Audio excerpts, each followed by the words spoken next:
this gets me fired up. Okay, here we are. What is it? Episode 50? 55. Oh, it's episode 55. Welcome back, guys. Hero Labs Live. I am your host, RT, along with Nick Cote. Yo. Good to see you. Welcome back. Likewise. Oh, good. Just realized my lights were off. There we go. So great to see you guys here. As you can tell, I'm fired up, which means I'm certainly not still just drinking juice like I was on Wednesday. Oh my God, let me tell you, that did not age well. Lasted about 46 hours. Then I wait and eat cheeseburgers. But the market has got me more fired up than the carbs, let's say, because Bitcoin just broke to new highs. Finally. Which honestly I didn't want to see. I was really enjoying that range. ETH BTC looked like it bottomed. Alts were catching bids. I had a lot of longs going on perps with altcoins. But I nuked them all in profit when this thing went off range high alerts. And that's sometimes what you got to do if you're sitting here on the fly. So we're going to take a look at that. We're going to dive into as many altcoin charts as we can that look good, because even as Bitcoin continues to crawl north, unless it nukes in any direction, I have a sneaking suspicion they might even run together. But if you don't say it too loudly, because we'll jinx it. But if altcoins versus Bitcoin, because some of them look, really good. Like bullish divergence, sliding into levels, bullish market structure, retesting the level, ready to go. So they are right on the pivot of more death or moving in unison. And if that happens to be moving up versus Bitcoin while Bitcoin moves up, so that's what I'm fired up about. I'm excited for. It's a hope thing at this point, but you got to trade your setups, and I've got a few coming in. So a little nervous today because of everything we just talked about, and then being on stream, it's really hard to trade. So I've got to make sure that we're keeping an eye on charts here. Futures up. You might get a little live trading today. We'll see. I've got some bids on Solana. That's the only bids I have left this moment. Everything else is wait and see. What about you, Nick? Are you in any trades right now, or what are you looking at? Nope, just Bitcoin and Ethereum, really. Waiting for some alts maybe to pull back. I think a lot of them have already had or started their range expansion moves, so waiting for the throwbacks on those as well. Still eyeing up the Polkadot ecosystem. I got pretty good confirmation that we'll see the parachains going live in the middle to end of January. So, I'm looking for opportunities now, being proactive rather than reactive like the herd. Yep. So, Ethereum coming into a nice level here as well. Yeah, that's really good. DOT is actually my favorite long. Remember, you guys would have remembered from Wednesday. That's the one that I scooped up on the big nasty nuke night and closed it today. 50% at my take profit and 50% when Bitcoin broke the highs and kind of made me scared. But with that coming in January and next year being what we kind of expect to be not a bear market, DOT is just one to keep an eye on, guys. And we'll look at the charts. We're going to pull them up in a sec. Just want to give a quick shout out to Sohail. First in with Scott. Good to see you guys. And Moon over Minsk. Always nice to have you. DS. Timea, welcome back. And Chris, good to see you guys. And Linus. Always nice to see Linus. Linus brings the setups. Sohail and Linus so far, correct me if I'm wrong, guys, but those two have definitely brought me things that I actually went and traded and then made some money off. So thank you guys. Always good to have that valued community input, because there's only so many eyeballs, and together we are stronger. Let's get to the charts. Ape strong. Yes, ape strong together. But you get on the chart there. I'm going to start picking through some alts. You maybe do the majors for us? Yeah, I'm going to start off with, Ethereum. And so far, our levels that we talked about on Wednesday are looking pretty solid right now. So we finally got that range break that we were looking for above that, 490 level, 480. And, we've come into this little order block here at, 512, 515. We did mention we would get a little bit of a pause here.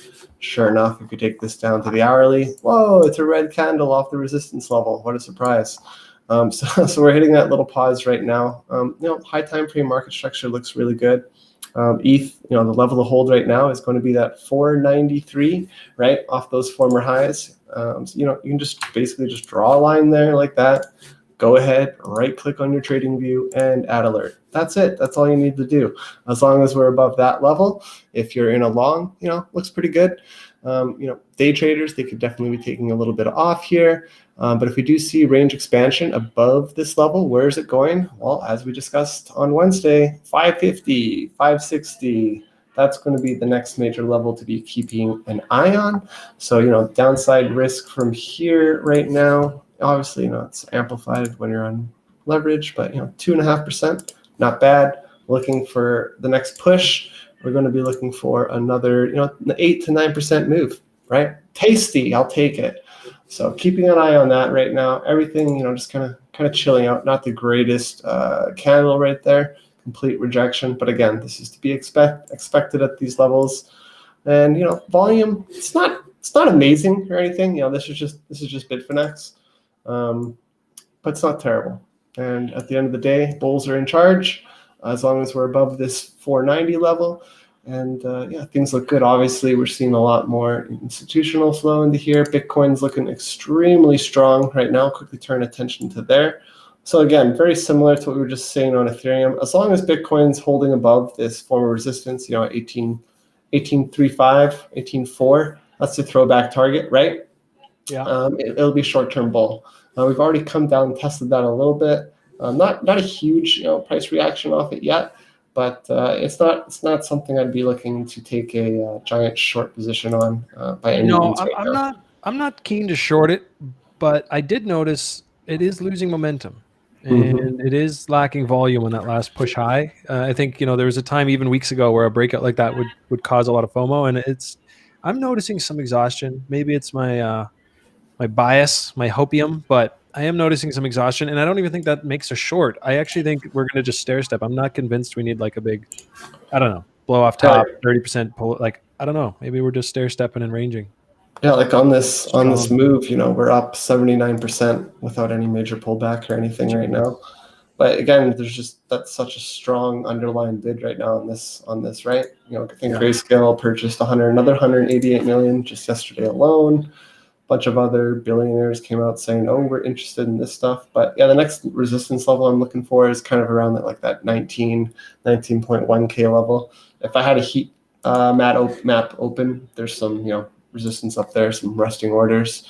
But besides that, it's really this is a 4-day chart now. It's really the last level. Other than that, it's just fucking WikiWix, and not much to go off of on that. Now I just pulled something up that should complement those two majors that you just shared. Let's pull up ETH Dominance, Johnny boy. This is at an interesting level, and I want to catch this pivot. I even said, at 15K, I was like, man, I got some tether. I'm not going to deploy it into Bitcoin because even though I see some upside, it's just too risky an entry, and it's against my trading plan. And there's probably a shit ton of alts out there that at USD valuations I can get doubles on quicker. So I've been waiting. So I am going to be watching this very closely. I want to get this pivot correctly. I want to get it, not necessarily catch the bottom, but as soon as there's like a good reason to believe it's reversing, I want to be in there, which is kind of what I did this week. And then I had to kind of pull back a little bit with this new range break on Bitcoin. I still have some spot positions in things like KAVA and XRP. They're in profit. They're fairly well isolated, or I should say like protected as far as stop loss at break even. But look at this dominance chart on Ethereum. Like this tag, I hadn't even looked at this till literally while you were talking. And I mean, really nice retest on ETH dominance, parked in the pump chaser zone on the weekly. This just generally gives me some positive vibes towards ETH. And, why not? We've got the 4-hour that just came in after sweeping the lows. This is obviously one. I should even just go to the daily for a second. It'll look a little gross. But, I mean, this is one we've been watching since ever. I mean, I think the forever. I think the first time I wrote this up as like, oh, look out below, it was up here, and I didn't even catch this short. I was actually unsure about Bitcoin at the time, so I was like, well, if my base pair is going to be Bitcoin, I'm shorting against it. Like it just, I don't know, it didn't make sense.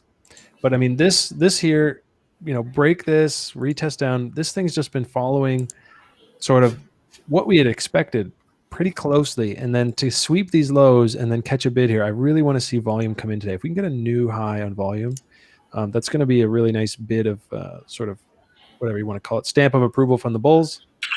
And then that would really carve us out a beautiful range that I've drawn up here on the 4-hour. And, no saying it goes to range highs, but that's what I'd be looking for. You get the low put in, nice big volume coming to support, come down, sweep those lows off key support, breakout, confirm structure. We just retested it. So this is the kind of thing where now I'm just thinking like this is your dream scenario if you like altcoins. Maybe get up here, a little pullback, a little get up here. And we're heading into December, maybe with what could amount to ETH Ember, which could amount to the launch of 2.0, which is what you've said you're actually estimating could be as early as December with the break. December, yeah. What is that looking like? Let's pull up that wallet real quick. The last refresh it was at 131,000. Had a little bit of a nice inflow over the last 24 hours, and then like 25,000 ETH. People like ish. Yeah, I'm pretty confident it's gonna get through, right? But at the end of the day, like the catch-22 is like, do I support the network with locking up my funds now, or am I going to look for greater yields elsewhere? Like we don't even know what the rewards will be from locking your ETH in here. So yeah, I mean, I have no interest in locking up ETH. I think with and same with you, like with how active we are in the space and trading. I mean, I think you've got to have confidence that we can outperform 15% a year, which is the estimate I saw when I looked through their little spreadsheet. But again, that's an estimate. They don't actually have a live network, so they can't really predict accurately in how many people will be staking and blah, blah, blah. But 15, even if it's 30% on an annual basis, I think I can do better with my ETH. I'm willing to take that risk. I think even if it's just like another DeFi platform, I think there's going to be some decent APYs. So, I mean, all power to the network.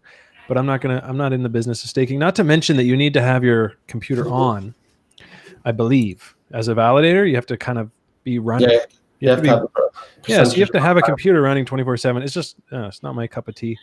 There are some staking networks that I'm in on, like Aeon. I told you guys a long time. I've just had like an old bag sitting there, but you don't have to have your computer on. It just sits there in a pool. They run it. So we'll see. That's going to be a big catalyst. Obviously.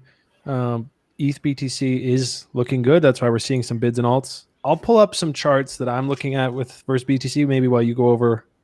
Looks like you got the S&P there. What is the stock market saying? Legacy is not doing too much right now. Obviously, it's Friday here going into the close. It's just kind of supporting off this bullish throwback level. So as long as it holds there, there's no need to worry that the market's about to come to a catastrophic end or anything. Quick look at the US dollar, and no real change from last time we talked about it. Short-term bearish bias, as long as we hold above 1187, just ranging right now. Any break below, that's going to be good for risk-on assets and stuff, and we'd be looking for the price to come back down to 11.7, and then we'd reassess things. But I'm definitely keeping a close eye on this total market cap today. Today, finally, we've surged up to what did we hit there? Like 520 billion? Yeah, 520 billion bucks. This is like the last major level of resistance. I think anything higher than this, and we'll be looking at almost 3-year highs, right? And if we do clear this level, this is where we start getting into bubble territory. Once we clear this level, looking for another 17% markup, 31% markup, right across the board. And I think a really good chart to be looking at right now is YFI. This thing is just absolutely, it even blew past my targets at 26,000. Good for it, but this is definitely a key level up here. You're getting a little bit of some resistance off this today. So, if you're already in this, definitely should be paying yourself up at these levels. Not a bad time to pay yourself on that chart any time of the week. Even if it does go another 2x, you paid yourself. You locked in some money, and then you can use that to buy the dip. Yeah, I think as long as it's holding above like this 25.5 level, it's a really nice spot, right? You can pull over that level from the left, lines up here as well. If it supports there, we're going to have a nice little range between this 25 and 30,000 level. And as long as ETH and DeFi continues to do well, I think the directional bias will continue to be up. So we can come back down into here, if it makes a higher low or something, and then back up she goes. This would be a confirmation to get back in or add to your positions with stops below these levels. And then the next level down, kind of watching this 24,000 mark. But I definitely expect these highs to get nuked at some point. Someday. Let's just switch over to my chart. I'm going to compliment your YFI there because I actually have a similar level. For Confluence, I've got the fib extension. We got chaos parked above just at these highs here, interestingly enough. And we're coming up to that RLZ tag, which we just got actually, and that's the rejection so far. So I agree with you. I think I was putting this out the other day. it's not about being bearish on it. It's just, certainly not a time to rush in and be like, hey, I'm going to join the YFI party. For now, the party has kind of missed the best part of it. It's like showing up late when everyone's too drunk and they're falling all over themselves, and you just have to carry people home. It's not the best part of the party. I would say hold on, pause and maybe get a consolidation like this, and then you can see some signs it's breaking out again, and then you're like, okay, cool, ride that leg.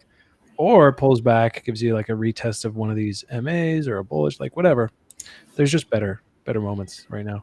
One of those is DOT. You see the trend master here calls bull on DOT after a couple of failed attempts previously. This thing is showing some life. Let's get up on this. Now, here's the one thing though. Now, I'm actually out of my DOT long. It was futures. It was nice, and now it's closed. Pull back to the 382. Like, I'm actually hoping this thing comes back down a bit, because now I'm obviously out of my long and I don't want it to run away without me. But look at the BTC pair. There's a couple things I want to point out here. First of all, on the weekly, it has not formed a bottom yet. That's just a candle, right? So first things first, does the weekly have any kind of bottom? No, just a nice green candle. It's a great start.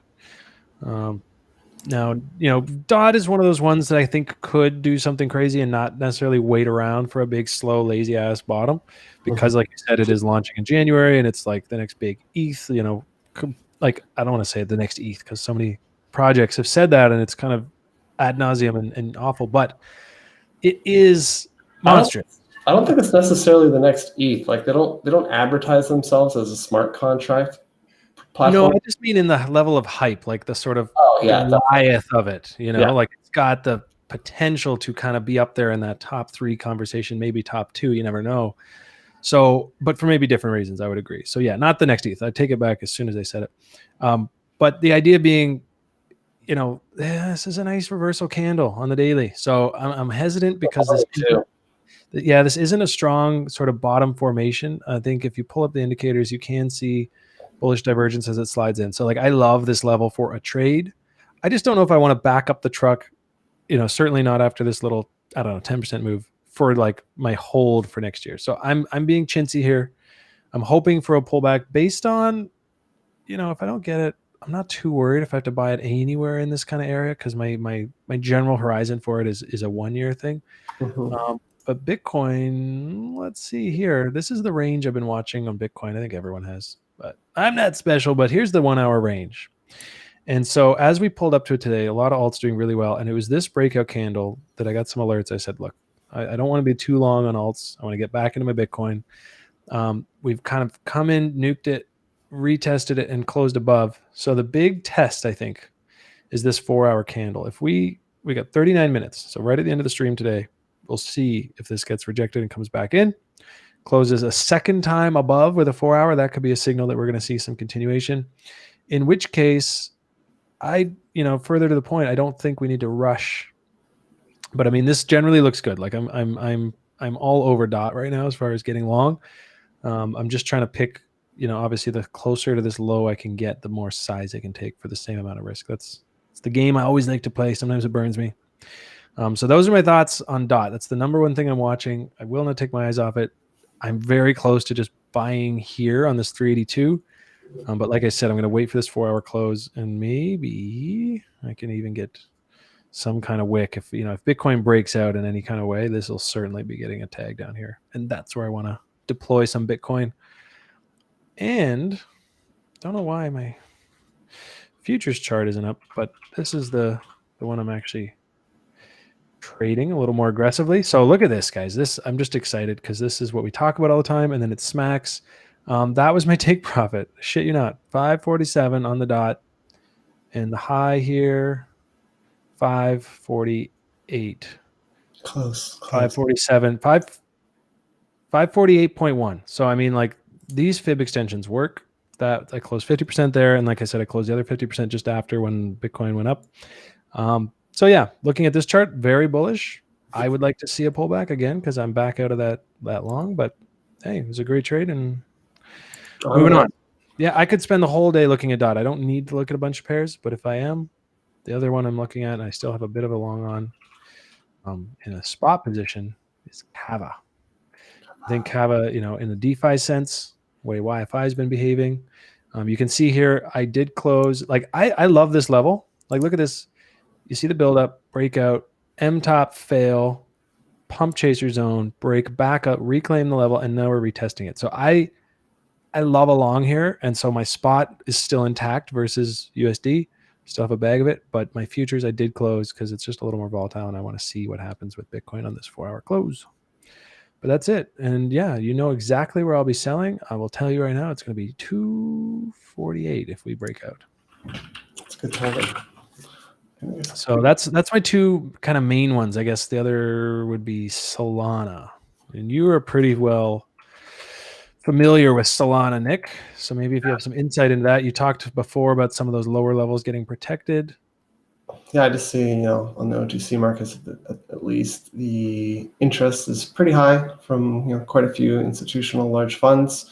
I've changed my opinion that we won't be seeing a complete fucking dumpster fire in January once it launches. I think there's enough demand here. There's a lot of great developments that are going to be coming out for Solana. The network usage continues to increase. The network effects are definitely growing and expanding. There's a lot of positive feedback loops. And positive feedback loops equals greater network effect growth. Greater network effect growth equals greater value for the network, aka the token. So I'm bullish on it long term. I'm frantically waiting just to get this dagger out of the way, which is the distribution in January, and the team can focus less on the market and focus a little bit more on the development and expanding the layer 2 stuff. They just put out their first distribution of grants to layer 2 projects as well, so they're actively supporting their own ecosystem. Taking a quick look at the chart over here. I know it had Skew open. Yeah, I'm looking more at that reload zone there for the Bitcoin pair. Like I'm not sure I need to rush into it today. It's in a nice location, but again, that USD pair is flagging nicely, and I do have, you can see my alerts on the screen here. I do have a few cheeky bids, and they stop loss right here. So it's a tight play, but I see this level on the lower time frames. Yeah, exactly. Because it's going to be okay, and the case could be made for a very dirty inverted head and shoulders. Maybe it looks a little bit cleaner on lower time frames. Yeah, it's a little gross. That's kind of what I'm looking for. For Solana today, this weekend, shorter time frame, but the Bitcoin pair, for as far as backing up the truck, I think I can wait a bit. Yeah, agreed. There's going to be plenty of time. It's not a trade you need to rush into. In fact, it's kind of trending down on the lower time frames right now. The other pair that we're keeping a close eye on that we were talking about before is Link. Just a series of higher lows, higher highs. And it's finally climbing into this resistance block here at $14, right? So what are we looking for? We know it's bullish because these constant higher lows, higher highs. Once we break this $14 level, where's it headed? Well, it's headed up here. Probably going to see 16.5 quite rapidly. I'm very confident in 2021 we will be breaking these highs. I expect to see Link, $20 plus, no problem. Their network usage continues to increase. They're just expanding frantically on the partnership side of things, adding validation to the project, creating more network value. It's a no-brainer, right? So at this point, kind of just waiting for the breakout and play the range expansions. Dude, yeah, the retest on that. Be sure to ping me when you long that, because I know you will. Because you're a snake, you're a shark, you're an eagle. So when you get in there, please ping me. I'm gonna long it with you. I want to long that retest if it comes in. I need a little Link in my life. I've never traded Link. Can you believe that? I cannot. I mean, my habits, right? My bad habit is missing the bottom or missing the best price and then just not bringing myself to buy it higher. That's an old habit of mine, and Link played me dirty like that. It's been trending up since it was born. So I'm gonna get this one. I'm waiting for the sushi play here as well. I think this was a dynamic that we talked about once the Uniswap liquidity mining came to an end. It's done its job. We'll take a quick look at that in a sec. But sure enough, we were wondering where that liquidity would go that exited Uniswap. I believe they lost about 2.5 billion. They're still leveled off at 1.6. So it did its job. Liquidity mining is meant to incentivize liquidity to come to your platform or service. And before they started it, they were under 100 million. By the time they ended, they were over 3.5, and now that it's over, it's leveled off at 1.6. So that's a 16x, 17x on liquidity. I think it's pretty successful. And tasty. Oh yeah. So Love sushi. Yeah. Well, I was talking about Uniswap in particular, but the point. I'm looking at your chart like, oh, I love sushi. I'm hungry. I was just saying, like, the play here was obviously long Uniswap because the selling pressure was going to be going kaput, but also long sushi because we knew that where's that liquidity going to go? Well, it's going to go to other swap platforms, and SushiSwap was number 2, and its volume is skyrocketed. I believe off my head it's over 1.5 billion itself right now. So this is a nice resistance level right now at 1.8. The next trade on this is going to be once these highs here are cleared at 1.94, that's going to open up your range expansion up to this nice little daily block up here at 2.1, and that's 27%, right? This has been a very extremely volatile pair, specifically to the upside, and expect that to continue once this level here at 1.94 is cleared. In fact, why do I not even have my work? Boom, there you go. So that's the trade that we're going to be looking for to fill this gap here. And things look really good over there. Let's go over to my chart. I got a Uni. Uni's the other one that I was long on. It was a bit of it was not my usual setup. Obviously, I've squiggled these out because I wanted to visualize like this is kind of what I'm looking for through the weekend. If I had what if I get what I want, because of this, there was just let me get this going. Basically, I was long on it from, sadly, not the beautiful sort of dip into the sweet spot, which, as you can imagine, was a delightful level. I think even from the bottom, it was like the pump chaser fib to a T. But I wasn't looking at it. Ooh, that happens. So, like a snipe on the 382 would have been the sexiest play. And then, stop loss here probably already moved up to break even. However, last night, I was staring at it, and it spoke to me because it broke above this level and confirmed very subtly right here, sort of fresh bullish market structure off a pretty strong candle after some sort of potential death, sweeping the lows, strong candle, then broke that candle high. So I actually longed it last night. And then again, same thing this morning. It ended up being pretty sizable. I didn't know if I sized it properly. It was like, a couple thousand uni. Oh shit, they're worth $4 each. So I had a pretty decent size. So I was happy to kind of take profit pretty aggressively because that Bitcoin range high broke. And thankfully, I actually did buy the retest here and then sold it all here, a small profit, and then thought I was a genius because it went down and now it's back up. So we'll see. I am watching.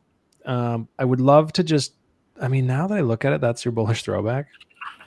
It's so hard to find out exactly which one's going to hold. There was a few little throwbacks on lower time frames, but for now, bullish on Uni and maybe just being a little chintzy trying to grab the low that I perhaps already missed. So this might be a link 2.0 for me getting away, but 3D2 at least, and it got front run here. And since I actually haven't looked at it in a couple hours and it looks like it's doing some work. So I'm going to keep an eye on it. I did notice rolling momentum, breakdown from overbought. So like, I'm not loving it here.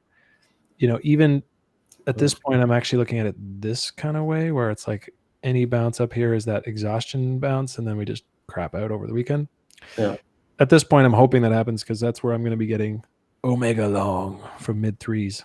So we'll see if I get my wish.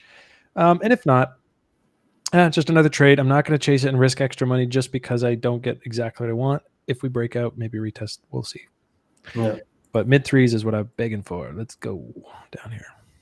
Yeah, I'm just thinking, we're talking about some exhaustion in the majors and stuff, but funding rates are starting to spike a little bit here. Bybit at 0.08. Anytime I see stuff getting to like 0.1%, it's like, danger zone, right? So keeping a very close eye on that stuff right now. When you say 0.1%, what do you mean?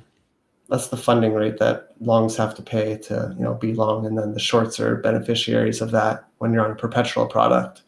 Okay, so you're referring, so like 0.01 is kind of the standard, right? That's what I notice it's sitting at most of the time.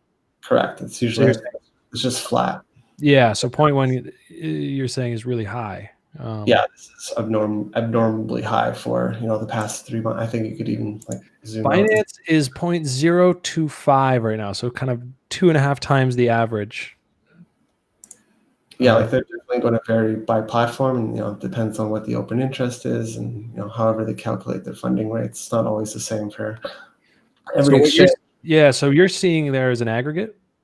Yeah, so this is Skew, right? And basically it just breaks down each exchange and see it labeled here and stuff. But if you were to, you can go check the data yourself and see what the highs look like, and then compare that to funding rates. What you'll normally find is when a high is put in, the funding rates are through the roof, and that's generally when we get a pullback. But again, they're just starting to creep up there now. I'm not saying this is the top. I think there's still some room, but definitely be cautious of that. And if you are on perp products and holding long on perps, you're going to be paying for it. Yeah, like the cost of doing business in that direction gets high, right? Yeah, exactly. Starts to eat away, especially if you're moving sideways. So yeah, keep an eye on that. Let's take a quick look here at the Ethereum pairs. Yeah, we're going to look at XLM. Scott says Aeon BTC rip. Yes, I did have to cut my position, sad face.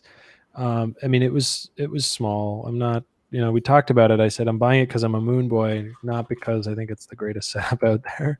But it just dropped again. So that halvening or the eighth inning that everyone talked about, sadly had zero effect on price. And frankly, I'm not surprised, because if the inflation rate of a thing that nobody really cares about goes down, I'm sorry to say, I mean, everyone who cares about it has a bag, but everyone else, there just seems to be no energy in the market for Aeon. It's completely off the radar.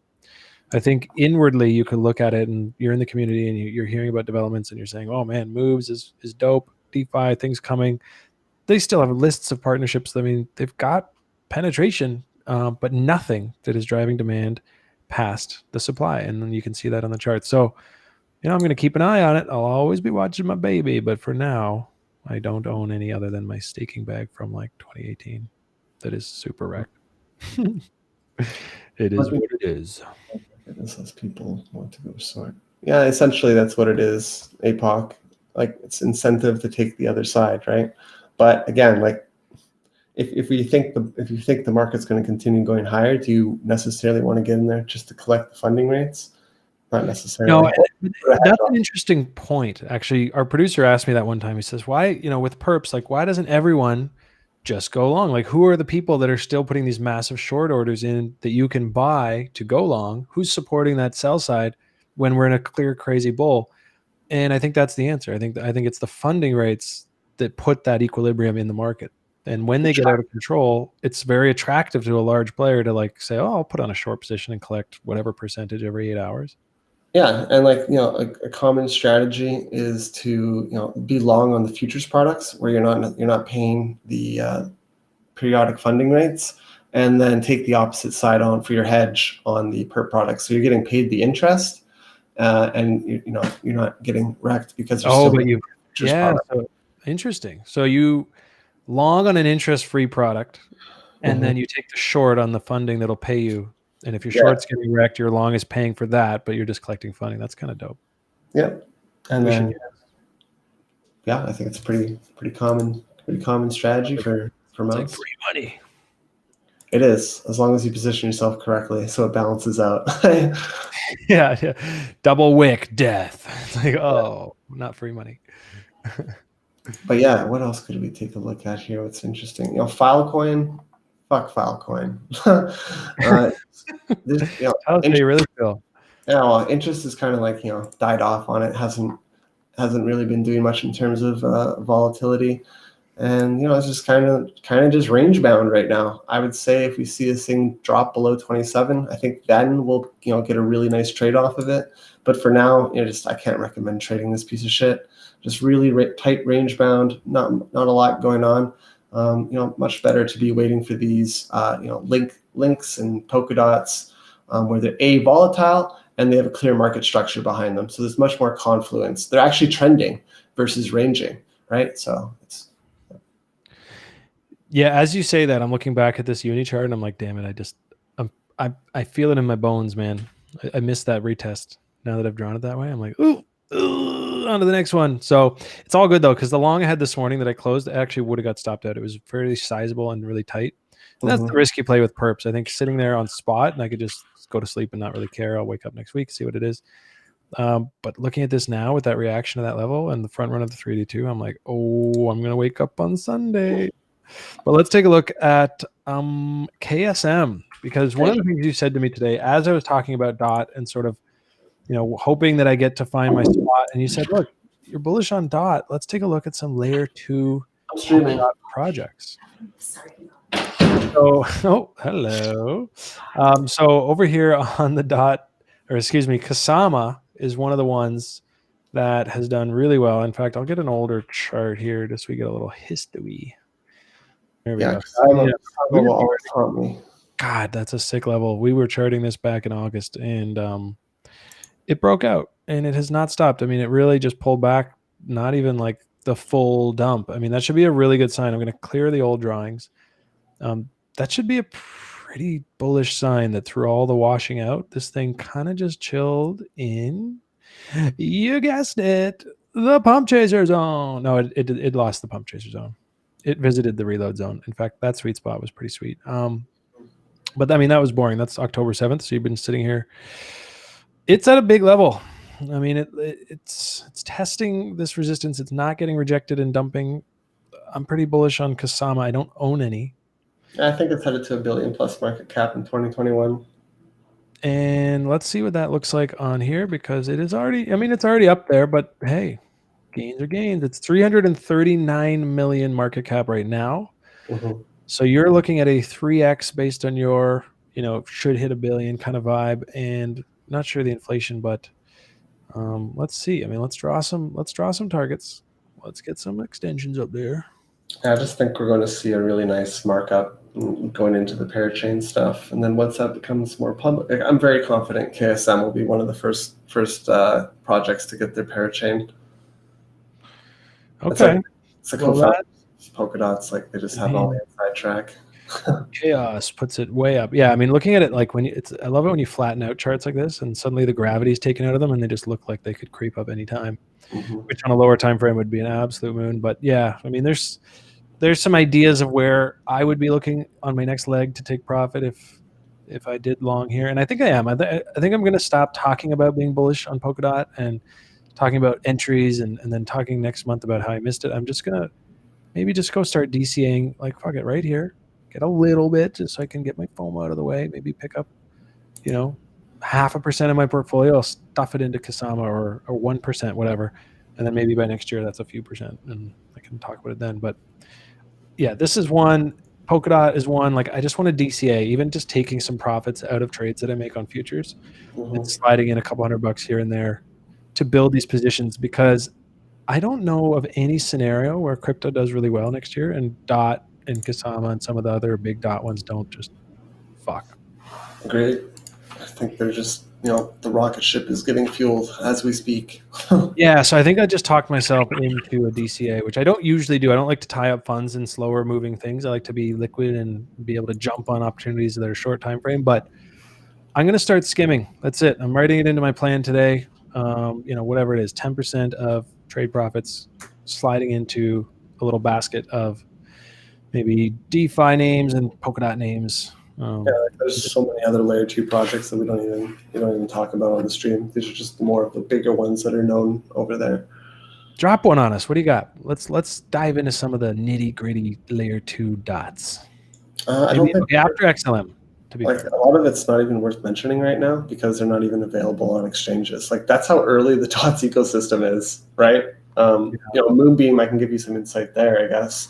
Moonbeam is they're prepping for their launch right now. They're going to be doing their initial token sale. I believe they're lined up with CoinList, and they're also talking with Polkastarter.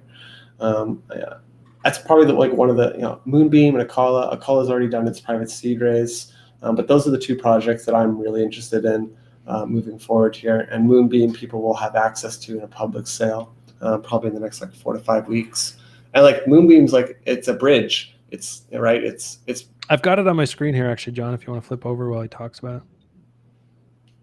Okay. Yeah. So anyways, Moonbeam is probably the one I'm keeping my eye closest on. There'll be some announcements coming out in the next couple of weeks around the sale details on that one for sure. But yeah, that's kind of what I'm looking for. And all the other stuff, I have a full list, but at this time they're either in ideation stage or they're yet to even launch their project, right? So there's no alpha to be had there. But as they do get closer to launch, we'll definitely be doing more of a deep dive and giving you guys some insights of the projects that we're most excited for, and actually can actionable intelligence, not just here's a white paper. Yeah. Yeah, no, this one looks exciting. Everything about the website screams hype. Not like that gross, dirty hype, but like it just looks good. It looks well made, put together. Yeah. It's one of those projects where you just can't even get in the pre-sale. It's just so oversold and oversubscribed, sadly. So I don't know if we'll get into this one, but we will, because it's a public sale. The private sales have already been completed, and they were led by some big names. I think Pantera and Polychain were the guys who led the Moonbeam stuff, and super experienced team. He's built a large, I think, $400-500 million company prior to that. They have great branding. You notice that what you have open there, like that really techno sci-fi, cyberfi type branding, like that's really hot right now. You're seeing a lot of projects using that. Based, for example, Moonbeam, Cyberfi. There's a new DEX aggregator that launched called Slingshot. They're using it. Like it's super. It pulls you in, right? And it's, totally. It's a sexy vibe. Here's Cyberfi, as you mentioned. I thought, man, let's take a look at Cyberfi. God, I haven't updated this in so long. I've still got some old ones on there, but let's see. Yeah, Cyberfi is just chilling. I mean, that's really good. I think, as a new project coming out and not just dumping, not profit taking. This thing is trading 600% above pre-sale prices, and it's just kind of chilling there. I don't want to see it lose 227. That would cause me some concern. Maybe we're just going to get a little washout post-launch, but it went down there and it bounced. So we're going to keep an eye on this. Obviously, we were in this pre-sale. We were familiar with this project, keeping an eye on it. But this one's looking good. Yeah, like my general strategy with what I'm looking for in projects is solving problems of tomorrow. So, we definitely believe DeFi will take a large chunk out of the centralized financial services market, which is, $22 trillion right now, projected to increase to 26 trillion by 2023. So what do we need for that to happen? Well, we need automation of complex features on the back end. And we also need very nice, clean UIs, UXs, and a sexy user experience. So platforms that can... Speaking of sexy, look at this website. What's that one? Cyberfi. Jesus. Oh, yeah, I know. Like the branding's solid. Ooh. But yeah, teams that can solve for those problems, not just the problems that exist today, but future-proof, right? You want to be investing in projects that are future-proofed, right? Because projects that just solve problems today, they get iterated out by the larger incumbents, right? So, focusing on the projects that solve the problems of tomorrow and have path to scalability is where you're going to have the largest returns. And like for myself, I'm just looking to get in quality projects that I can hold for a year or a couple of years and help them integrate into the traditional financial system and blow up their network value. Hell yeah, man. I'm fired up about this one.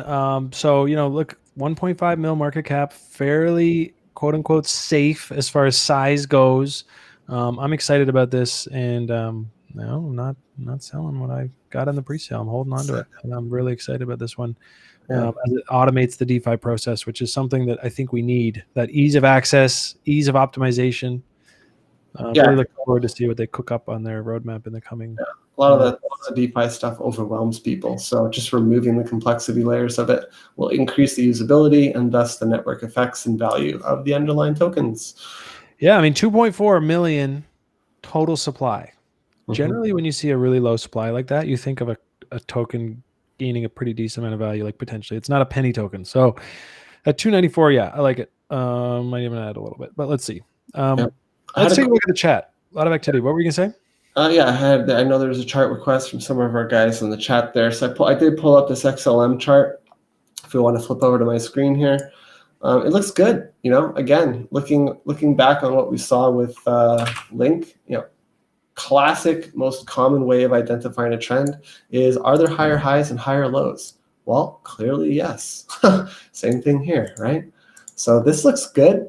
What I'm looking for is a break of this little range right here. So what is that? Like say just under 0.09. It's at 8.9 cents. And I'd be looking for a 12% move up to this bearish throwback resistance level. So how I would play this is if we saw the break up, come back down, and if this level that is the current resistance here, like, you can pull over this and see why it's resisting, right? This little block, it goes back further, like it goes back all the way to 2019, like clear level here of resistance, right? And that's why if we do break out from this, it's going to be a high velocity, high momentum move, as we talked about before on these range expansions. And yeah, so I'll be looking for this 9.5, 9.6 level, maybe even a wick up to 10 cents. And then if it does pull back, which these things usually do, if this turns to support, well, that's just your confirmation, right? If these multi-year resistance levels flips to support, that's time to go. And we will definitely go take out these highs here at 12 and 11 cents in the short term. Yeah, you got to consider the connection with Ripple too. That seems to be the echo play. Oh my God, like XRP is doing that thing it does, that vertical thing. I mean, not that it's done it in a couple of years, but when it gets into that kind of moment, the thing people will go and chase after that is XLM. Mm-hmm. They've got a lot of similarities as far as, well, like, I think co-founders, whatever, and supply is both really high. And I mean, XLM's a powerhouse, make no mistakes about it, but it is a slow mover. It's not going to 10x overnight. This was an airdrop coin initially too, which was fucking crazy. Yeah, so I mean, that's one that I look at if I miss. Like, I caught this Ripple move. I know I've been talking about it on stream, so I'm pretty comfy in Ripple right now, which hurts my brain because I'm not a big fan of XRP. But you got to long your longs when you see something. And one thing I've learned, not to really care what the coin is if you think it's going up. But look at Ripple. Let's take a look at this thing. This thing consolidated for the entire summer. I mean, the entire summer, September. So the entire fall, September to October, September to November 13th, and then broke out. This is when you see this much consolidation, you tend to get a stronger move, right? A quick dip and move doesn't always age as well as something like this where you've built up. And you can see that the Chaos PRZ drawn from this low to the center high kicks out a nice 39 cent. You guys already know where I'll be taking my initial profit. 41 cents is what I'm eyeing for this specific trade. I think on this one, I feel pretty good about holding an amount of it. Like, I'll probably take profit on half of it, move my stop loss somewhere into profit just below this level maybe. But look at this weekly. I can't even look at this one. I got to go to somewhere like, it's got more history, like Finex. Look at this weekly, guys. So this could be a fairly high time frame breakout as far as, like, we'll have to see where this weekly closes. But if in that, I mean, you can, I think everyone by now can spot the market structure there. That is a massive structure. It's like the thing that everyone's been waiting on for so long. Finally, but as you can see, look, there was 3-4 other weeks that were up there and then they closed back below. So we do have to wait for the weekly close, 2 days away. That would be a big confirmation. And it wouldn't even mean continue on straight. I mean, you guys know what I'm always doing, like drawing up retraces. There's a good chance one of the weeks following could just be a pullback, and that's your shakeout, and then we go. Who knows? The reload. The reload. That's probably a great level. If we close above this level, bids in this 27, 28 cent area, I think would be no-brainers for me as far as like touch and go, because once it breaks and closes here, that's the signal, right? In my mind, that's like, okay, it is going to go. Now it's like, how good an entry can I get? How much size can I get based on the risk? Blah, blah, blah. Maybe just nukes. I mean, like north, who knows? But when this thing moves, there's a lot of people behind. It moves. And they announced this summer that they're basically buying back. So before everyone's like, oh, Ripple keeps selling. Well, now they're buying. So reverse. I think they put a bottom in it. I'm sure it's going to moon. My 40-cent target is probably going to look like a really terrible place to have been selling. But I'm going to follow my plan, close half my position, and then ride the rest, hopefully, through a juicy 2021. Yeah. Risk-free.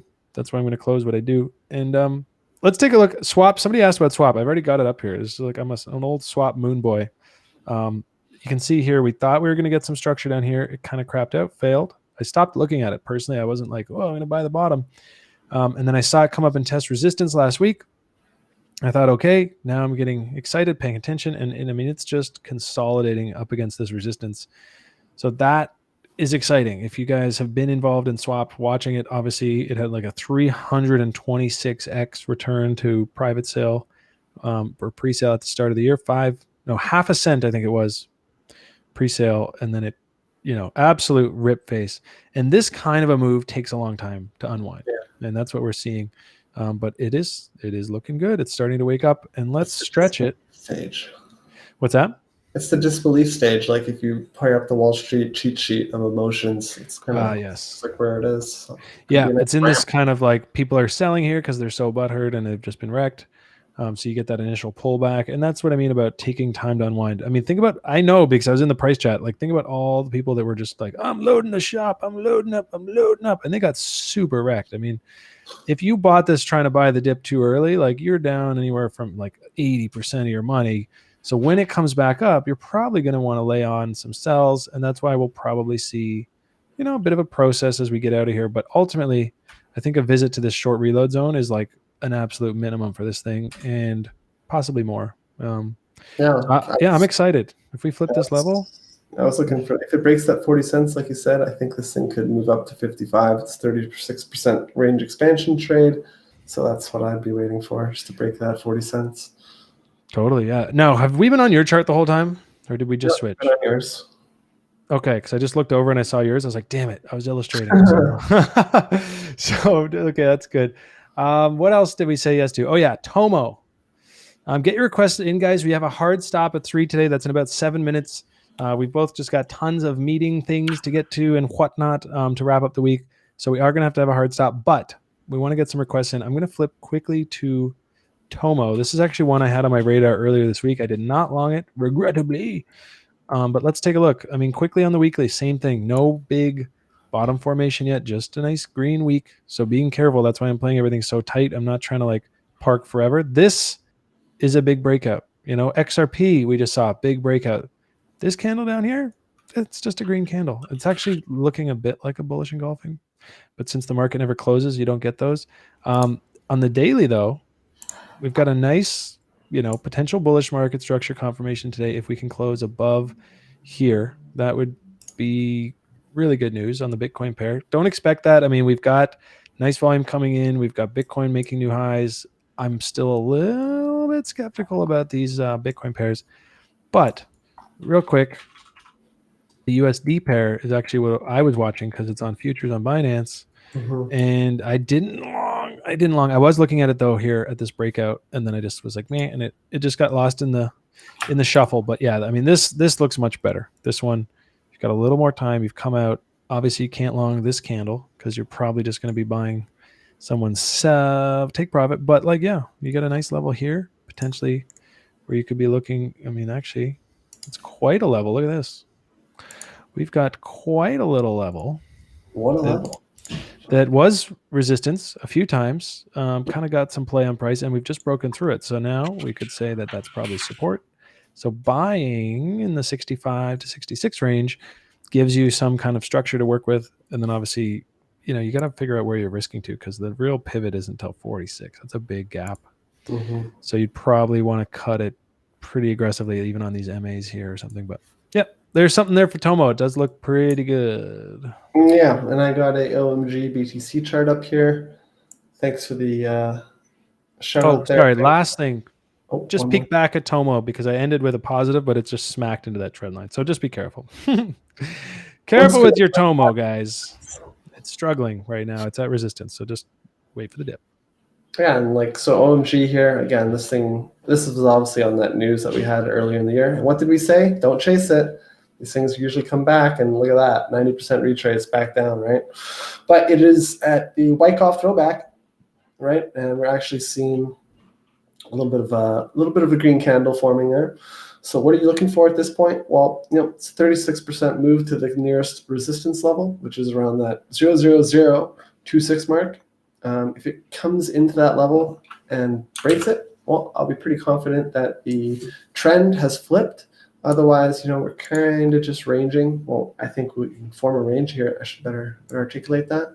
But if we do come up into this bearish throwback level, maybe this little resistance here flips to support or something, and then I can come off and target these highs up here. However, your downside risk is a break below this current bottom off this throwback level here at 0.178, and that's a 24% downside to the nearest range low and support there. So, if you're getting long off these levels, please do have a stop loss, right? Probably right. Yeah, and that thing's just trending down. Let's be real. Yeah, it's Lower lows, lower highs. There's nothing there yet. yeah, it hasn't confirmed anything, but it is on a level. I'm not looking to buy into this one, just yet. I'd rather wait for the confirmation of a trend rather than hoping to buy a bottom of a trend. Yeah, like a rounded bottom might take a few weeks, months, but Yeah. I mean, hey, I'm bullish on OMG, but not on the downtrend. What else do you got there? You got next one? Okay, wait, let me do EMJ because I already have this inked up. All right. An old time, yeah, old time ENJ. Maybe okay, we'll do a quick hacka just because I own some. I don't have a chart on it, but like, let's see, ENJ. We actually had this on the stream when we were testing this, which is now resistance. And I didn't have much good news. Sadly, it just looked like it was going to lose these levels. And sure enough, Bitcoin's rallied. It has. I don't love it. I'm sorry to say on the chart. It's nothing to do with the project, but this thing just broke the lows. And as we saw, some Bitcoin pairs are making bottoms or confirming bullish structure. Even Tomo we saw, Dot maybe. There's a few, but this thing is just breaking into this low. So look, this is where the consolidation was before the bottom breakout. So we could expect some nice support in here to form, but it's going to take some time, and it's almost certainly not just going to suddenly shoot up. So this one has time. I'm talking like weeks, maybe a month. So keep a close eye on it down here. If it reclaims this level, I might even set an alert right now, 867, and I'm interested because you see that a lot where it just quickly reclaims the level and it goes. So. Yeah. So quick look here, I pulled up the Haka. Thank God TradingView has done God's work and added the Uniswap pairs. So that's fantastic. Yeah, that's fantastic. I'm long on this one, for the record. I bought some and I added on this dip. Appreciate those full disclosures. Yeah. Again, nothing said here is intended to be financial advice. Nothing. Nothing. It's just opinions. We're highly opinionated on this stuff. It's nice to know when we're actually putting skin in the game sometimes. I'll be honest, I just bought it because Messiah is super bullish on it, and he DM'd me. He's like, "Yeah, this is one." I was like, "Apes strong together." Strong together. But yeah, for me, I don't have a position on this one. I don't know enough about it to take one. However, it is making higher lows, higher highs. So short term bull.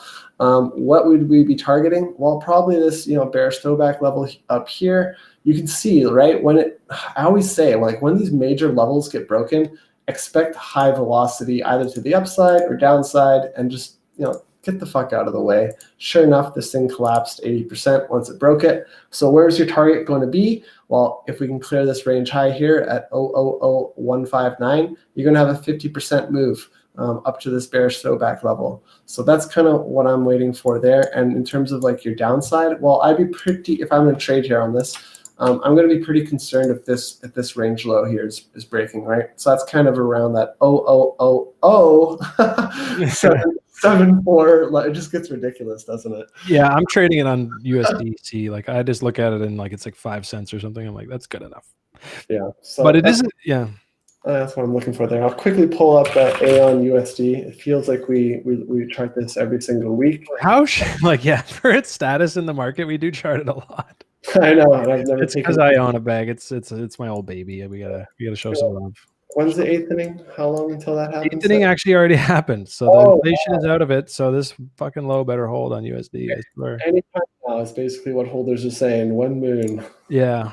I mean, hey, that's not a flick of the switch, right? It will take some time perhaps for that supply dynamic to change, but and my opinion on this hasn't changed one bit. I need to see I need to see this price get above this like 9.5 level before I get interested here. Otherwise, it's just consolidating below resistance. It's just been a series of lower highs and lower lows. So this is potentially the first higher low that we've had for 2 years, or sorry, 1 year in this range. So this is an extremely important low. Let's just say that if this low gets broken, fucking sound the alarms. So make sure we hold that 5.5 cents. Otherwise, I'm just going to wait until that 9.5, 9.6 level gets broken, and then I'd be expecting these ranges, these highs, to start getting tested. But until that happens, I'm out. Yeah. I can't hate on that, even though I'm an old fanboy. But like, just got to be careful. I know that the community is very strong, very intensely backing it, and I think that's great. You just got to remember about the idea of spreading out your eggs. There's lots of excitement in crypto. There's so many bullish charts. Some of them are going to move before Aeon. So spreading out your risk is always something I recommend, even at the lows, which is probably the best entry it's been given ever. So let's end with a quick peek at Bitcoin. Okay, Bitcoin. Okay, I'll finish up. Yeah. And you can do Uniland. Okay. So Bitcoin, obviously, short term, looks strong. We came back, retested this former resistance level, nice little buy up there. So as long as Bitcoin's holding above right now, short term, 18,280, it looks okay. I don't think we'll see any major pullbacks unless this level gets smashed. It's already creeping up here to the range highs at 18.7. Major resistance sitting there at between like 19.2, 19.4. It's very close to all-time highs, and like that 19.2 to 19.4 level is probably the last of the resistance levels up here. Yeah. Yeah, I'm watching it closely. I've got a screen dedicated to it because if I want to trade alts in this kind of environment, I need to be knowing what Bitcoin's doing because it's all very reactive right now. And I'm watching. We got kind of a doji print. So let's just flip back to my screen real quick, John, last one. This doji is some indecision. Doesn't really mean up or down. It just means we don't know. So we're going to wait. If the next one breaks down hard, that would be a nice big fat empire fractal. That'd be pretty bearish as far as just coming into range lows. That's great news for altcoins. If we break these highs, I'm actually going to set an alert there right this second, 8/18th, 839. So that's when I want to know what's going on with that. For now, I'm just going to be a little bit of a hold on alts. I'm going to watch them, though, because like I said, my wet dream is that they'll all move together. So if alts start to break up to highs as this is going up, ooh, baby, I'm going to have to FOMO into one or two at their low end of ranges. And we'll just see how that goes. And like I said, last, Uniland, probably Nick and I's favorite chart. Again, full disclosure, we were in the pre-sale, but this thing's just looking good. It's not because I have a bag. It's because holy shit. But it's at resistance. So as I put it on Twitter earlier, I said, this looks great, but it's more of a flip resistance play. If anything, you just can't rush in to buy that exact level. And as we see, some people knew that and they sold. So we're down at this level here. We're just going to see how it goes.